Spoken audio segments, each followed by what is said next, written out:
नमस्कार देशभक्तों, welcome to nuts explained.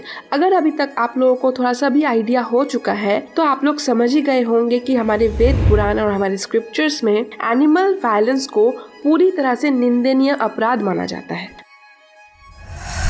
Nuts Explained। हमारे last video में हमने इसके बारे में डिटेल में बात की है, तो अगर आपने वो वाली वीडियो नहीं देखी है तो पहले जाके प्लीज चेकआउट कीजिए, then come to this video. लेकिन सवाल तब उठता है जब एनिमल्स को हर्ट करना पूरी तरह से मना है और एक अपराध माना जाता है, तो फिर इस अश्वमेध यज्ञ का क्या राज है। अश्वमेध यज्ञ का मेंशन हम लोग रामायण महाभारत में बहुत बार पाते हैं, लेकिन इसके कुछ ऐसे इंटरप्रिटेशंस हैं जो आपको हैरान कर सकते हैं। तो इस वीडियो को हम दो सेक्शंस में डिवाइड करते हैं। पहले तो जानते हैं कि अश्वमेध यज्ञ के बारे में क्या क्या मिसकंसेप्शंस हैं। मीनिंग ऑफ अश्वमेध, तो नॉर्मल टर्म्स में अश्व का मतलब होता है घोड़ा, और लोगों को लगता है कि यज्ञ में किसी न किसी एनिमल का सैक्रिफाइस तो होता ही होगा, इसलिए अश्वमेध यज्ञ का मतलब है ऐसा कोई यज्ञ जहाँ पे घोड़ों की बलि दी जाती है। Who killed the horses? ऐसा कहा जाता है कि अश्वमेध यज्ञ जो है वो राजाओं के पावर के लिए और उनके किंगडम को आगे बढ़ाने के लिए यूज किया जाता था, और इसके लिए रानियां ही इन घोड़ों को मारती थी। लेकिन घोड़ों को मारने के पिछले वाले रात को the queens had to sleep with the horses. पता नहीं कौन से क्लियोपेट्रा वाले फेटिश ये लोग हमारे ग्रंथ में घुसेड़ने की कोशिश कर रहे हैं। हॉर्स मीट कंजम्पशन, तीसरा मिसकंसेप्शन ये है कि अश्वमेध यज्ञ के बाद हॉर्स मीट को कंज्यूम किया जाता था। जो प्रीस्ट ये यज्ञ को परफॉर्म करते थे, जो यज्ञ करवा रहा है वो और जो लोग वहाँ पे मौजूद थे, सारे मिलके हॉर्स मीट कंज्यूम करते थे। So what is the truth?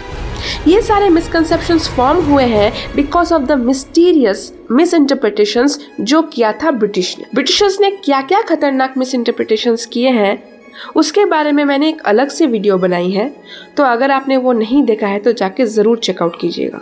अश्वमेध यज्ञ के बारे में जानने के लिए हमें थोड़ा डीप में जाना पड़ेगा।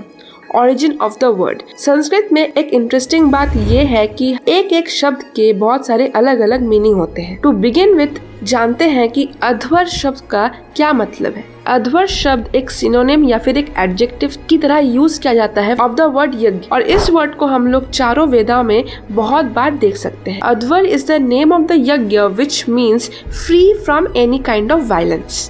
अध्वर शब्द का एक और मीनिंग है किलिंग इज प्रोहिबिटेड। ये हम लोग निरुक्त के चैप्टर 2 में देख सकते हैं। O Lord art present only in the yajnas which are free from violence. Only such yajnas are acceptable to the truthful and learned persons.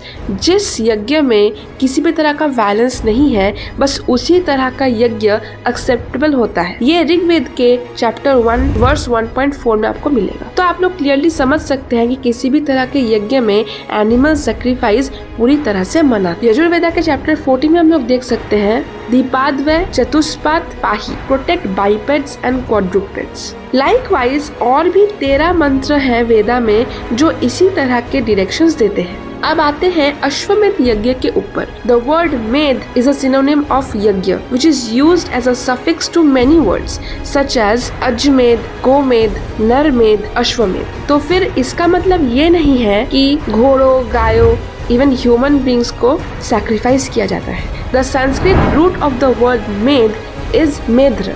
इसके 3 मतलब है।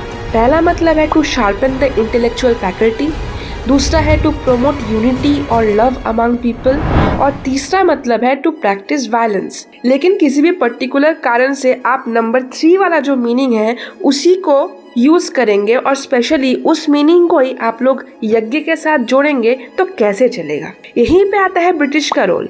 वो लोग जानबूझ के बहुत ही टैक्टिकली हमारे स्क्रिप्चर्स को गलत मीनिंग के साथ लिख दिए हैं। शतपथ ब्राह्मण के चैप्टर 13 में हम देख सकते हैं कि अश्व का मीनिंग ईश्वर बताया गया है, कि हम लोग बिना किसी हिचक के कह सकते हैं अश्वमेध यज्ञ का एक स्पिरिचुअल सिग्निफिकेंस है।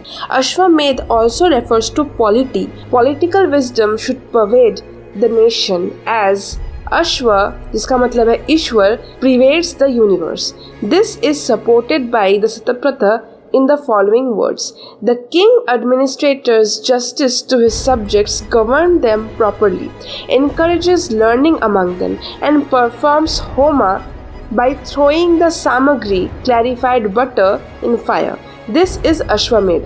अश्वमेध का मतलब यहाँ पे क्लियरली बताया गया है कि जब हम होम करते हैं और उसमें डिफरेंट सामग्री और घी के साथ यज्ञ करते हैं, उसी को अश्वमेध यज्ञ कहते हैं।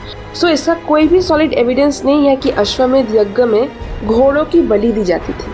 अगर आपको इस तरह की कोई भी स्क्रिप्ट रामायण या महाभारत से मिले तो आप समझ लीजिएगा कि ये ब्रिटिश की देन है। इस वजह से हम एक्चुअल जो श्लोक है उनके मतलब समझ नहीं पा रहे हैं, या तो कोई अपना प्रोपागेंडा चलाना चाहता है। सो हमारे धर्म का जो बेसिस है वो है नॉन वायलेंस। चाहे हम कोई भी श्लोक पढ़ ले, अल्टीमेटली हम लोगों को पता है कि किसी भी लिविंग एनिमल्स को हर्ट करने का कोई भी निर्देश हमारे ग्रंथों में स्ट्रिक्टली प्रोहिबिटेड है। यहाँ तक कि ये भी कहा गया है कि जो पशु को मार रहा है, जो उसको बेच रहा है, जो वो खरीद रहा है, जो पका रहा है और जो खा रहा है, सारे मर्डरर्स हैं। तो हम लोगों को समझना चाहिए कि किसी भी पशु की हत्या करने की बात, उनकी बलि चढ़ाने की बात अगर हम लोगों को किसी भी आर्टिकल में दिखे तो हम लोगों को तुरंत अलर्ट हो जाना है कि ये प्रोपागेंडा है। अश्वमेध यज्ञ में घोड़ों का सिर्फ एक ही योगदान होता था।